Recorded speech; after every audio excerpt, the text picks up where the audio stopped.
दूसरे गांव से आकर आधा दर्जन लोगों ने किया मारपीट व लूटपाट। घटनाक्रम की वीडियो सीसीटीवी कैमरे में कैद।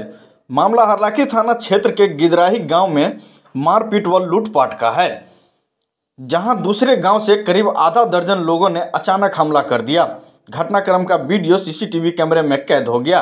इस संबंध में जख्मी सरोज कुमार ने थाने की पुलिस को आवेदन देकर उचित कानूनी कार्रवाई करने का गुहार लगाई है। पुलिस को दिए गए आवेदन में कहा गया है कि बगल के कुवाहा गांव निवासी उदीप राउत, शशि कुमार सहित आधा दर्जन लोगों ने अचानक घर पर हमला कर दिया, पथराव करने लगा। फिर घर का खिड़की दरवाजा तोड़कर घर में लूटपाट किया।